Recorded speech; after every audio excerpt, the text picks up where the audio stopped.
हम पूछ रहल बानी, इतना सख्त पहरा होखला के बावजूद ऐसन भइल कैसे? कैसे केहू शहंशाह पे हमला करे के हिम्मत कर पौलस? का ये बा तो हर मुस्तैदी? अदगा साहब, हम चाहेली कि वाकया के बारे में केहू के पता न चले जे हुकुम शहंशाह। और तफ्तीश कइल जाए कि हमला के पीछे केकर हाथ रहे। जी हुजूर।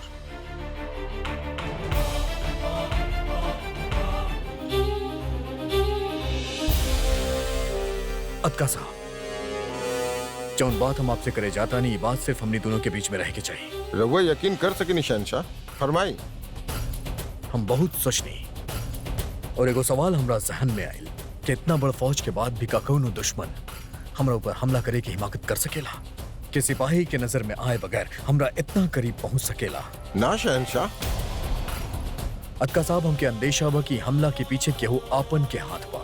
आपन नजर मुस्तैद रखी और बिना केहू के नजर में आई मालूम करी क्यों के गद्दार बा जे हमरा पे हमला कैलस। जी हुजूर। ये केहू भी समझ सकेला कि हमनी में से ही केहू गद्दार बा। सोचे और समझे में वक्त तू जाया करा शरीफुद्दीन।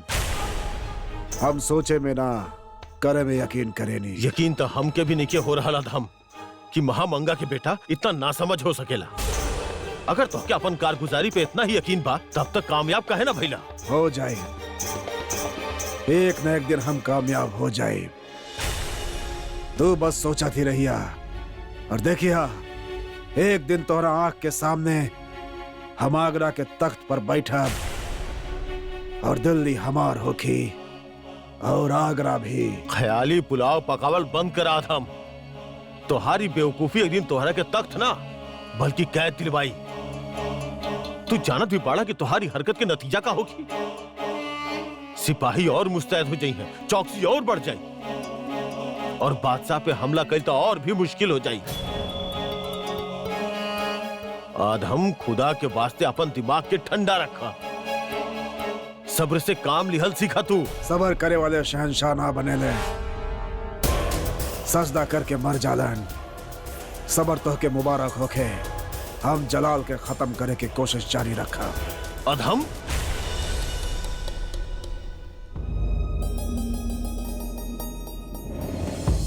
आप यहाँ जोधा बेगम, जरा गौर फरमाई।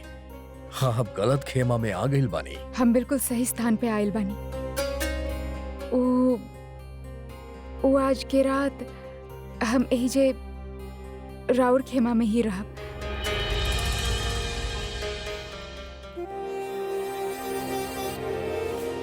वल्लाह,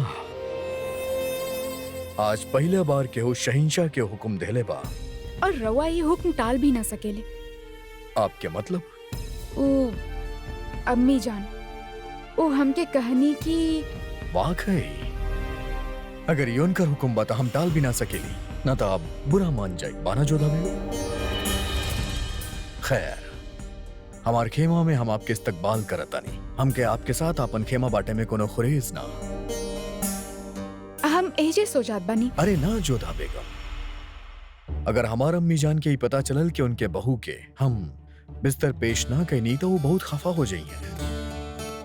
आप वहां सूझ जाइए, हम यहाँ सूझ जाएगा। जी ना, राउरी उपकार की आवश्यकता ना बा हमके। वैसे भी ई उपकार के बदले न जाने रवा का मांग बैठा हमसे। हम एजे ठीक बानी। ठीक बा, फिर सांप बिच्छू के जान पे खुदा खैर करे। हम आज उनके जान ना बचा पाई, काहे कि केहू के जान बचा के बहुत थक गइल बानी। शब्बा खैर जोधा बेगम।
ई दिया काहे बुझा देला?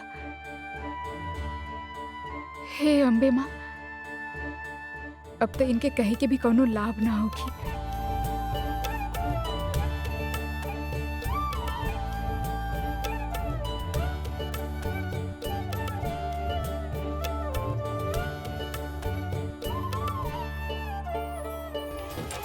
आमेर में मुगलन के स्वागत के तैयारी पूरा होखत रहे। होखे भी काहे ना, ऐसन पहला बार जे होखत रहे कि कौनो मुगल राजवंशियन के शादी में खास मेहमान बन के आवत रहे।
कमा करी हुकुम, शहनशाह अपन कुटुंब के साथे पहुंच चुकल बाड़े।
जोधा,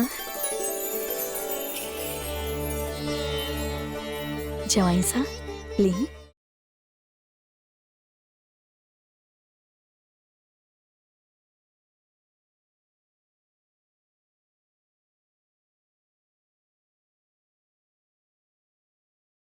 हमार बेटी और जवाई साहब पहला बार हमार देवड़ी पे पधरले बने।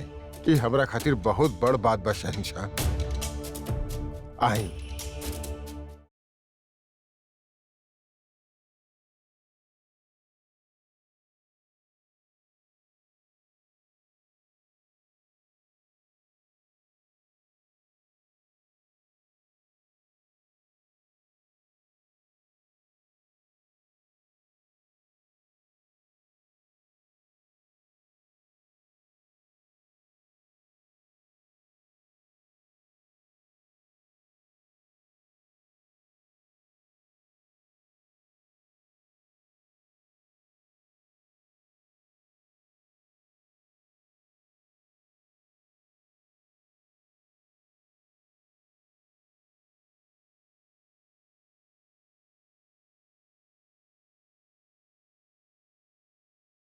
देख नहीं रहुआ, राहुल कक्ष बिल्कुल वैसे नहीं बा जैसे हमने छोड़ के गए रहनी। माना कि हमने यहाँ से कहीं गई नहीं ना बाना।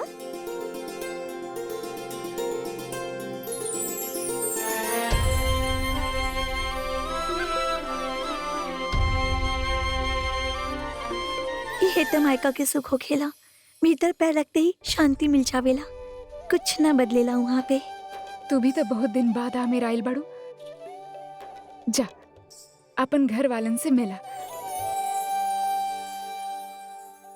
बचपन साथ में खेल्या कूद्या, तोहार कांच के चूड़ी ना चाहिए। ई समझ ली कि हम अपन सबसे प्यारी चीज दे देनी तोरा के। फल पहिन लिहा। सुकन्या, तहार दिहल हर चीज हमरा खातिर अनमोल है। ई कांच के चूड़ी भी और तहार गुस्सा भी।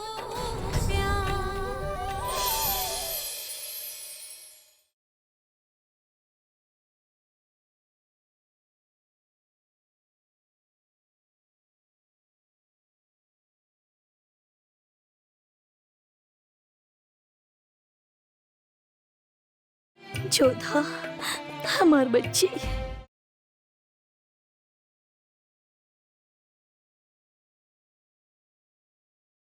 हमार लाडू क्रोधित बिया ना हमसे, ऐसे दृष्टि ना मिलावत रहलू। हाँ मासा, हम रउआ से क्रोधित बानी, जेकरा पे सबसे ज्यादा विश्वास होके यदि संकट के समय उहे मुंह फेर लेवे तब बेटी के मन टूट ही जाई ना। भरल सभा में रउआ हमके अपना साथ ले जाए से मना कर देले रहलू। आगरा भी हमसे मिले बिना चल गए रहनी रउआ। ऐसन कौन से गुनाह कहले रहनी हम जेकर इतना बड़ा दंड दे रहल बानी हमरा के।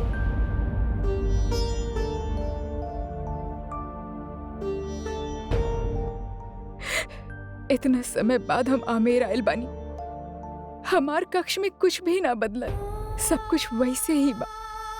पर रउआ बदल गइल बानी मासा। हमके अपना साथ आमेर ना आवे देनी रउआ। एक पल भी सोचले बानी हम पे का बीतल होगी। तू सोच लू कि हमरा पे का बीतल होगी, एक माँ पे का बीतल होगी। माँ के बेटी की विवाह के बाद बहुत सोचे के पड़ेला। ससुराल में यदि कोनो परेशानी आवे, एकर मतलब ये ना कि तू मायके लौट आव। उस समय अगर हम तोहर साथ दिले होती तो हम स्वयं तोहर संबंध तोड़ देती शहंशाह से। हमार बात समझल कर हमार लाडू। जब तू माँ बनबू तब तू समझबू एगो माँ की पीड़ा।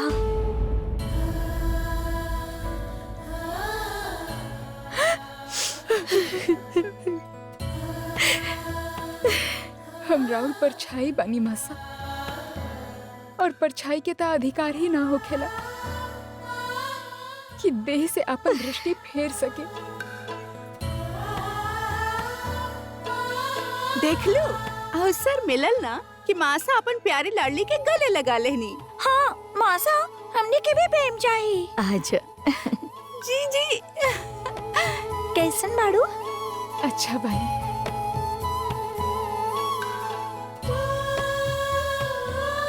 इतना बड़ हो जात रहल बाड़ू, परंतु तहर ईर्ष्या कम ना भइल हमरा खातिर। वो झगड़ा, वो हट, वो सब रउआ साथे ही चल गए रहे। और जब रउआ वापस आयल बानी ना, तो हम फिर से वो पल के जिए चाहते। देख लो, जब सोचने भी तो खाली अपना बारे में। अब हमार का मासा देखी ना। जीजे, हमके भी राव जोड़ा चाहिए। हाँ, तू दोनों खातिर हम आगरा से बहुत सारा कपड़ा और गहना लेके आयल बानी। सच्ची जीजी? अब रउआ हमरा साथ चली। पहले रउआ हमके हमार भेंट दिखाई। चली ना जीजी, पहले हमके देखेगे बा। हम दिखाई एक एक करके दिखाई। ठीक बा।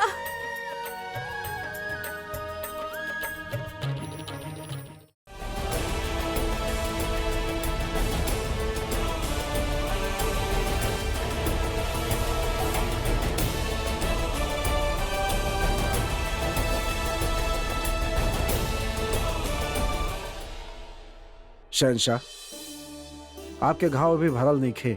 इसे राजवैद्य जी सदैव आपके सेवा में रहियन। एकर जरूरत ना पड़ी, हम दुरुस्त बानी। तो फिर भोजन के पश्चात का आप आमेर के महल के भ्रमण कैल चाहब? बेशक, हम अभी चलता नहीं। शहंशाह, रउआ से इल्तिजा बा कि रउआ कहीं भी बाहर ना जाएं।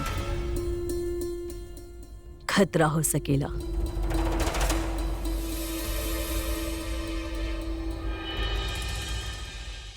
हम यहाँ पे भी रह के का करब बड़म भी। और रहल बात खतरा के, और जब ही हमरा साथे बोले तो हमके कोनो बात के खतरा नहीं है। ये बात के सबूत ही हमके जंग में दे रहे। आई।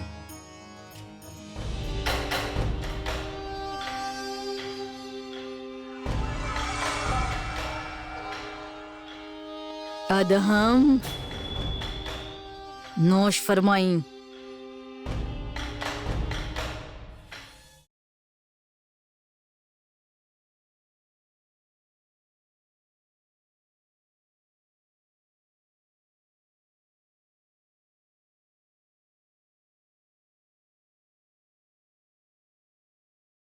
रउआ के निमंत्रण स्वीकार करे के और राउर पधारे के बहुत बहुत धन्यवाद कुंवर प्रताप। कुंवर प्रताप, रहुआ मासा कैसन बानी? अच्छा बानी। सब देख रहल बानी कि कब हमार प्रदेश विदेशी आक्रांता लोगन से मुक्त होगी।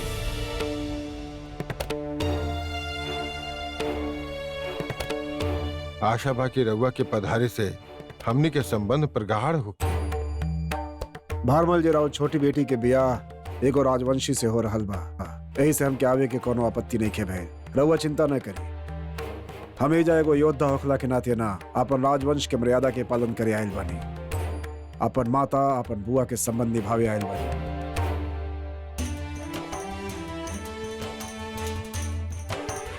आई रउआ के अतिथि गृह तक ले चली।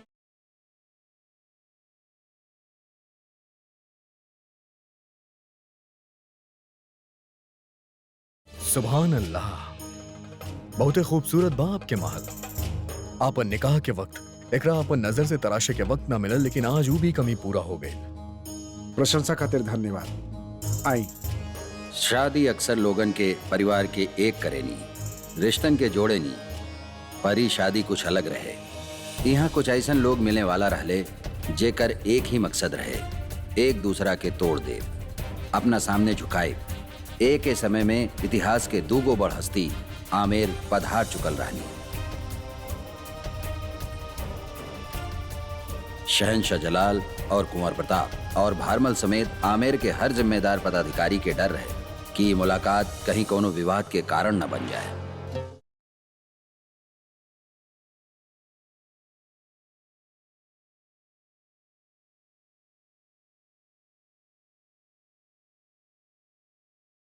वो आपके मंदिर बना और वो बाजार और वो रास्ता सीधा तालाब की ओर जाएला, जहां आपके यहाँ की औरत घनघोर के पूजा करेली बाना।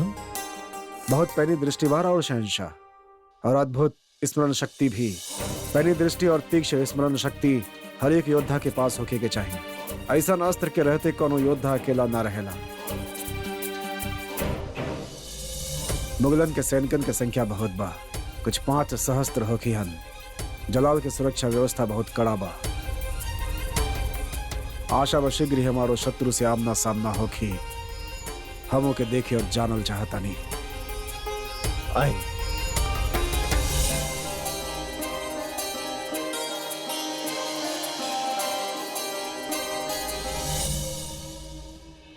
हिफाजत के पुख्ता इंतजाम कैले बानी आप, कहीं हमरा खातिर तो नहीं खे? सच कही तो हाँ, मना तनी के रहुआ अपन ससुराल में बानी। बाकी हमारा अतिथि और जमाई साहखला के साथ साथ रहुआ शहंशाह भी बानी। राउर सुरक्षा व्यवस्था उत्तम होके एकर ध्यान रखल हमनी के प्रथम कर्तव्य है। वाज़ा फरमाइनी आप, बादशाह के दुश्मन से कम अपनन से ज्यादा खतरा हो खेला। का पता अपना ही घर में कभी को दुश्मन से सामना हो जाए। आई।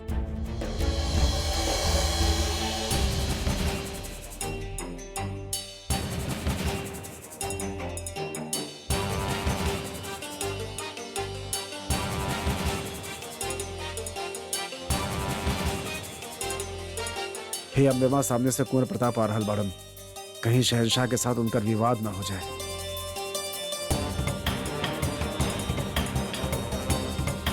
कहीं शहंशाह कुंवर प्रताप के सामने देखे कुछ बोल न दे। हे ईश्वर, ये दोनों के सामने ही समय होके के रहे।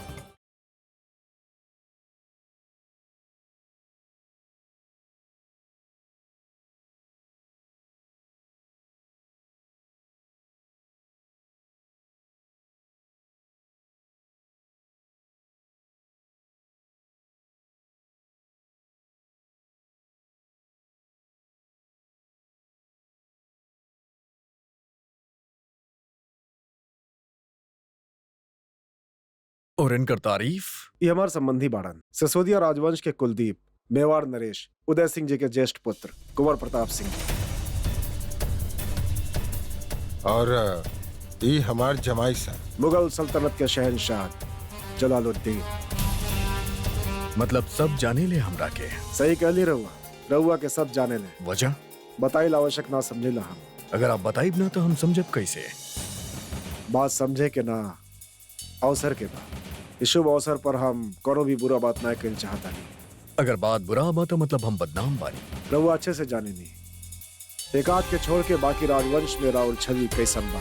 हमरा लेके आपके दिल में का ख्यालात बाई तो आपके नजर से छलकत बा। बात समय के है। हमने यहाँ विवाह के शुभ अवसर पर मिलनी है, वरना हमारा आँख के अलावा हमारा पास और बहुत कुछ बा जे बोल सकेला। हम भी यहाँ जंग करे ना आइल बानी, ना तो हमार शमशीर भी जवाब देत। लोहा हमार तलवार में भी बहुत बा।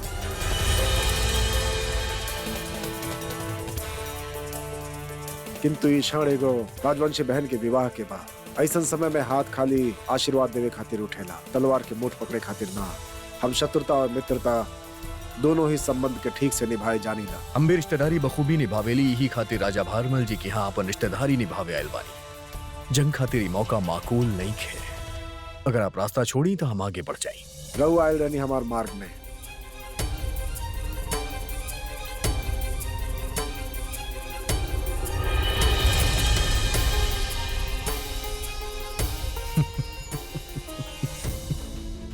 शमशीर के धार से तेज जबान बायन कर। शहंशाह, शादी ब्याह के मौका प्रसन्न रही। आई।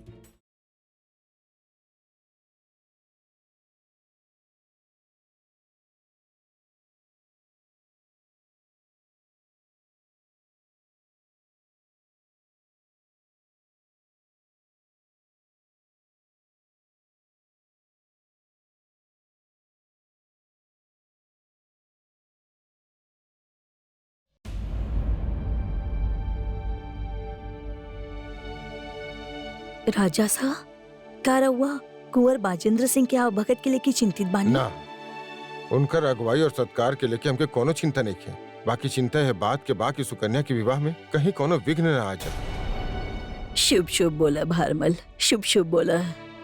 का करी मासा, परिस्थिति ही शुभ नहीं हो रहल। हमरा भय बाकी शहंशाह के विरोधी राजवंशी कहीं उनकरा विरुद्ध कोनो षड्यंत्र न रचे। मगर रहुआ तो कहले रानी की सुरक्षा व्यवस्था में कोनो भेद न। मैनावती, ताला बनावे से पहले कुंजी बनावल जाला। आज तक ऐसा कोनो ढाल नहीं बनल जेकरा भेदे वाला तलवार न बनल होके। सुरक्षा व्यवस्था कितना ही कड़ा काहे ना होके, बाकी शत्रु ओकरा भेदे के कोनो न कोनो मार्ग निकाल ही लेवेला और ऐसा ही शुभ अवसर पे घात लगावल जा सकेला। कुंवर प्रताप हमारा आमंत्रण स्वीकार कर लेले बाड़े सुकन्या के विवाह खातिर। वो कुछ समय खातिर अपना बैर भुला देले बाड़े। बाकी हमके भय बा कि शहंशाह के समक्ष पाके उनका क्रोध कहीं फिर से न उबल पड़े। चिंता मत कर भारमल, हमके पूरा विश्वास बा कि मेवाड़ के सिसोदिया वंशज कुंवर प्रताप अपन बुआ के ससुराल में ऐसा कुछ ना करी हैं। झोने से उनकर बुआ शिशोदिनी जी जयवंती बाई के कोनो मानसिक कष्ट पहुंच सके। मगर हमने तो ये प्रयास ऐसे कैले रहनी राजा सा ताकि दोनों परिवार के बीच शत्रुता भाव के मिटावल जा सके। यदि ऐसा कैला से कुछ उत्पात होखेला तो हम केहू के का मुंह दिखा पाई। शहंशाह जवाई सबानी और कुंवर प्रताप अति थी। हे अम्बे माँ, ये विवाह में कोनो विघ्न उत्पन्न ना होके देई हो।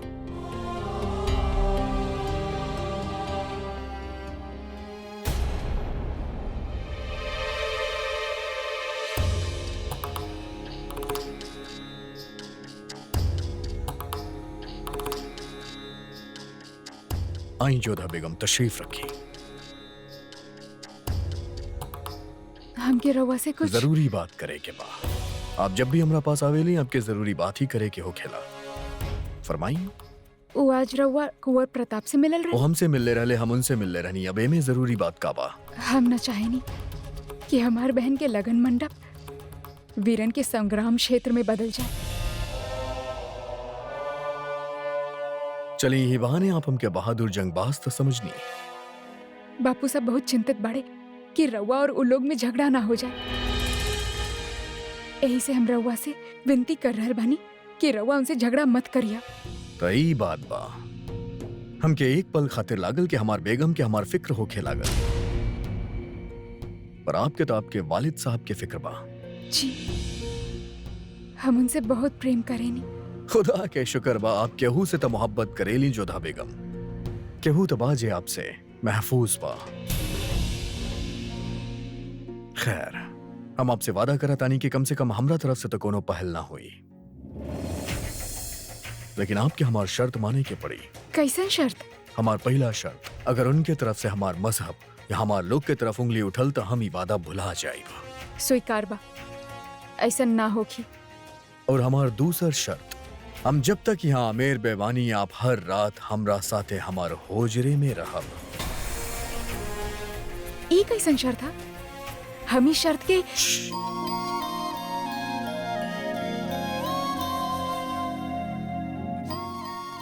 आहिस्ता से जोधा बेगम, कहीं अगर केहू ई बात सुनकर के आमेर में खबर फैला दिलस कि आप हमरा साथे हमरा होजरे में ना रहब और हमरा से झगड़ा तानी तो बहुत बुरा लगी आपके वालिद साहब के, और आप उनके तकलीफ ना पहुंचावे चाहतानी। बाना भाई, मजा आ गए। यहाँ तो आप हमसे झगड़ भी ना सकेली, तो बताएं का आपके हमार शर्त मंजूर बा?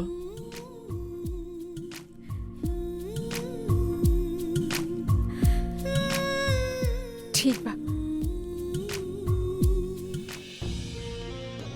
रवा इतना समीप काहे बैठल बानी हमरे? जोधा बेगम, हमरा हाथ में दर्द होत बा। उकाबा की आपके वजह से बाग में हमके जख्मी कैले बाता, मरहम भी आपके ही लगावे के पड़ी बाना।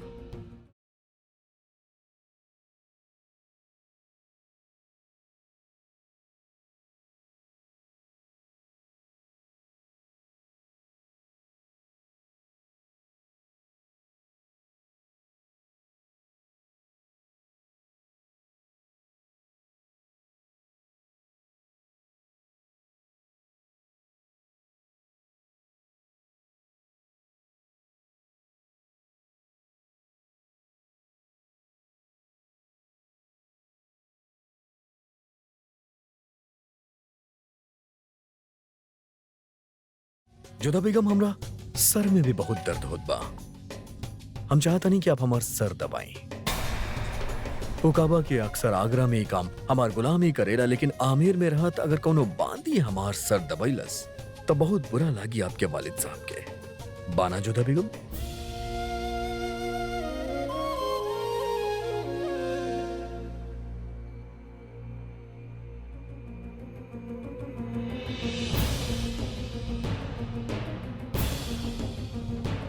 आराम से जोधा बेगम, कहीं हमार गला मत दबा दे। दबाई?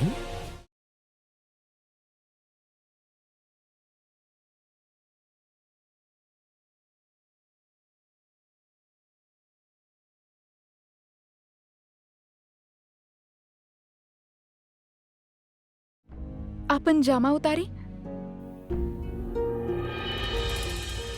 का?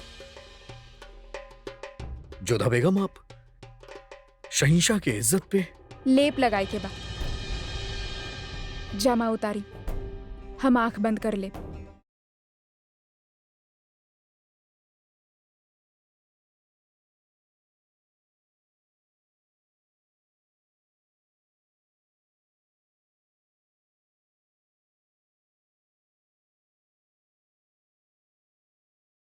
इली जोधा,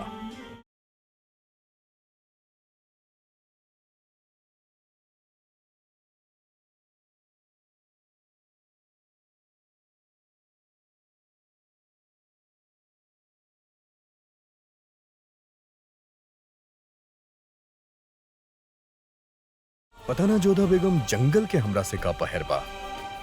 पहले सांप, फिर बाघ और अब बाघिन।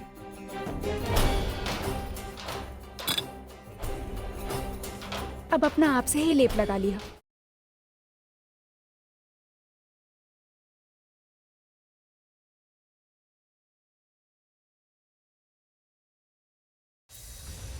शुक्र बा खुदा के कि वो हमला करे वाला में से कोनो जिंदा ना पकड़ल गई, वरना हमनी के राज खुल जाई। जिंदा भी पकड़ल जाता तो का फर्क पड़ जात। जब हमनी उनसे मिलल रहनी, हमनी के चेहरा नकाब से ढकल रहे। वो खुदे न जानत रहले कि हमनी के असली पहचान का बा। हमनी जितना सोचले रहनी ओकरा से ज्यादा हिफाजत के इंतजाम कल गई बा शहनशाह खातिर। उनकरा पे हमला कल मुश्किल हो गई बा। कितना सारा लोग बाड़े यहाँ। शरीफुद्दीन, सिक्का के दूसरा रुख तो देखा। जितना ज्यादा लोग उतने मुश्किल हो कि जानल कि शहनशाह के साथ भयल हादसा के असली जिम्मेदार के बा। फिकर मत करा, दूसरा मौका हमनी के जल्दी ही मिली। अधम, वैसे तो हमके तोहार दिमाग पे बिल्कुल यकीन नहीं खे, लेकिन तोहार जुनून देख के तोहार बात पे यकीन करके दिल करेला। तारीफ खातिर शुक्रिया। ख्याल रखिया, अब से अपन मकसद के बारे में यहाँ बात ना कही जाए। हमके यहाँ के लोगन पे बिल्कुल यकीन नहीं खे। चल रहल बानी। अलविदा। खुदा हाफिज।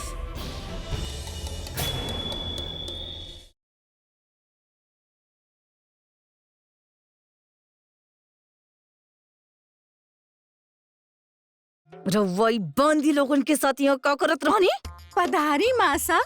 का? हम आमेर के बोली बोल रहल बानी। ये तो सिखत रहनी बांदियन से। कितना मीठा बाना। वैसे तो अम्मी जान भी बहुत मीठा हा, बाकी कबो कबो थोड़ा थोड़ा बदलाव अच्छा होखेला, हाँ ना? मासा, बापू सा, भाभी सा, बस हर शब्द के पीछे सा लगा दा। जैसे कि राउर नाम हो की माहम सा और इनका नाम हो की आदम सा। शहनशाह के नाम हो की। हमने यही जे मेहमान बन के आइल बानी जावीदार, बस से खातिर ना। ओहो, का पता कभी बस जाए के होके तो। वैसे भी अधम सा के जैसन काम बा, वैसे कबो न कबो हमनी के महल से जरूर निकालल जाई। और रउआ कहे नाराज हो रहल बानी? रउआ के तो नाज होके के चाहिए कि इतना जल्दी हम नया बोली सीख लेनी। ए बांदियन के मुंह लगा रहल बानी रउआ। का अब हमके रउआ के सिखावे के पड़ी कि छोट ओहदा के लोगन के साथ कौन तरह से पेश आवे के चाहिए? अब छोट होके या बड़, सीखे में का बुराई बा? वैसे हम रउआ के एगो बात कही मासा, हमार मतलब है अम्मी जान, हमके ना यहाँ के लोग बहुते पसंद आ रहल बड़े। तो एगो काम करे तानी, रउआ के यही जा छोड़ के चल जातानी। रउआ के आगरा आवे की कोनो जरूरत ना बा। खुदा खैर करे, रउआ हमके वहाँ याद करके आंसू बहावे और हम यहाँ रही। इतना ना गिर सकेनी हम। या अल्लाह, हमके ई बात पे आज यकीन हो गइल बा कि हमार बेटा आदम खान की किस्मत कितना खराब बा। ओ तबा, अब देखी ना उनकर बादशाह बने के ख्वाब कैसे टूट गई। ना मुराद, अब मुंह बंद करे के का कीमत नहीं है रउआ हमसे। अब अगर एक लफ्ज भी मुंह से निकलो तो जबान खींच के हाथ में दे दे। जब भी मुंह खुल्लस तो बकवास, बेवकूफ। आदम खान कहाँ बा? हम पूछनी आदम खान कहाँ बा? जावेदा जवाब दी। आदम कहाँ बा?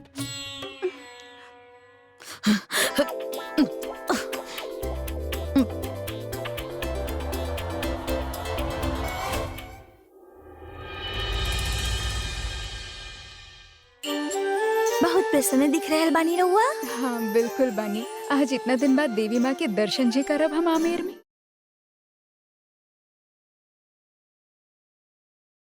प्रणाम अम्मी जान, प्रणाम मासा, प्रणाम दादी सा। जियत रहा। आज सुबह से देखनी ना तो के। वो कहा न कि सवेरे हम देर तक सोवत रहनी। ओ रात्रि की जल्दी से नींद ना आ पायल रहे, यही से सवेरे उठे में देर हो गए।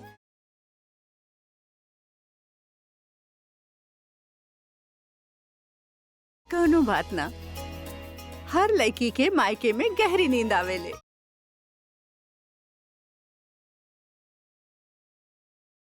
अस्सलाम वालेकुम अम्मी जान, रानी साहिबा, दादी सा। अरे जोधा, तो देवी माँ के मंदिर दर्शन करे जा रहल बाड़ू ना, तो जमाई सा के भी अपना साथ ले जाओ।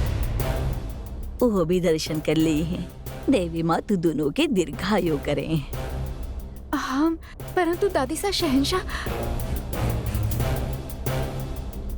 हमारा अर्थ बा उनकर धर्म शायद उनके वहाँ जाए ठीक ना लगे ना। काहे जोधा बेगम? जब आप एगो राजवंश होके के बावजूद हमरा साथे अजमेर शरीफ जा सकेली, तो हमके एगो मुगल होके के बावजूद आपके साथ जाए में कोनो एतराज नहीं है। शहंशाह मंदिर जही खंगा सिंह से कहा कि प्रबंध कर देवे।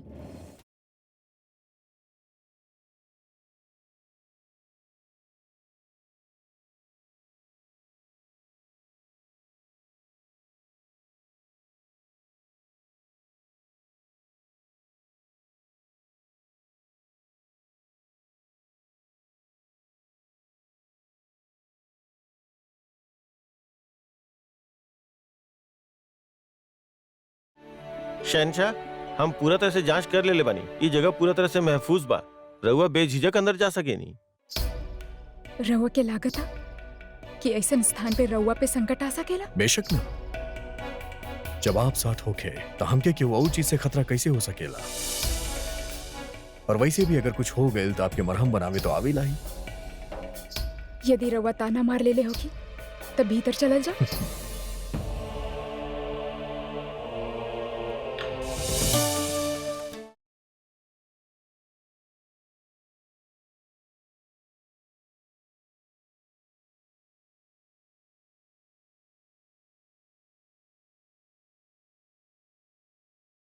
रुकी शहंशाह, रउआ मंदिर में तलवार लेके ना जा सकब। पर हम तो अपन शमशीर हर जगह अपना साथ लेके जाएली। काहे? जब रउआ अजमेर शरीफ प्रार्थना करे गए रहले, वहाँ पे भी तो तलवार बाहर छोड़ के गए रहले ना। और इहो देवी माँ के पवित्र पूजा स्थल बा। और वैसे भी पूजा स्थल में चिंता छोड़ के जाए हो खेला। वही जे सुरक्षा ईश्वर स्वयं करेले। अदगा साहब,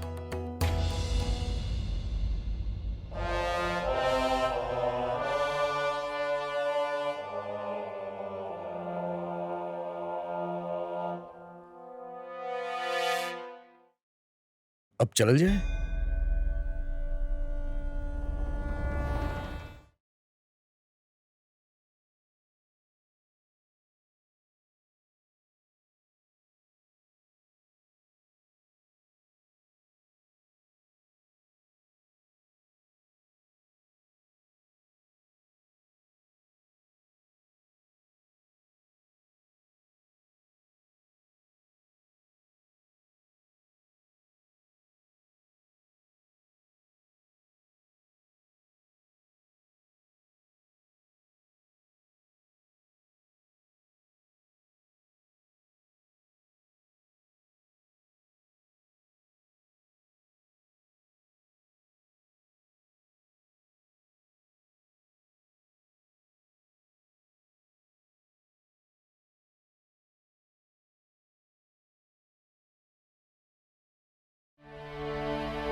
तो अब क्या करे के बाद जोधा बेगम, बता दी।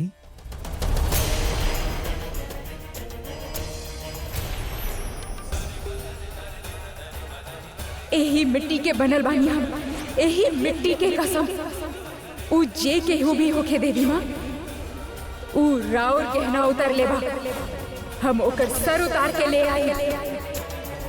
काबिल जोधा बेगम, हम आज तक आपके पूजा करे के बाद सिर्फ सुकून में दिखले बानी, तो फिर आज आपके चेहरा पे इतरकी का है? हमके स्वयं पे क्रोध आ रहल बा। आज तक देवी माँ से हम जे कुछ भी मांगी, ई हमरा के देनी। पर हम इनके एक ही वचन देले रहनी, एक ही संकल्प कैले रहनी कि हम रउआ के सर देवी माँ के चरण में अर्पण करब।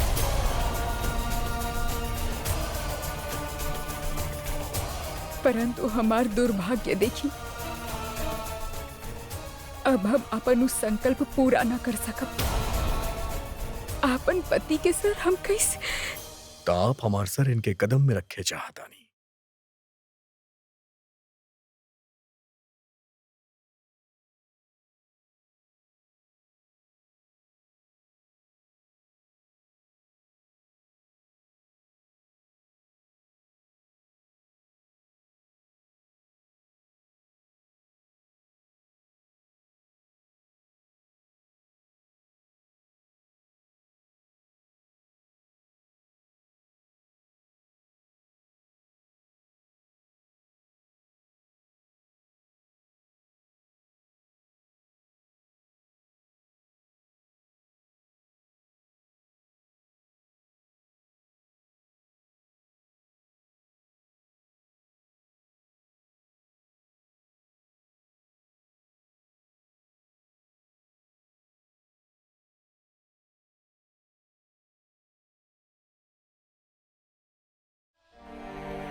केहू के कदम में सर रखे खातिर सर कटावे के जरूरत न हो खेला जोधा बेगम।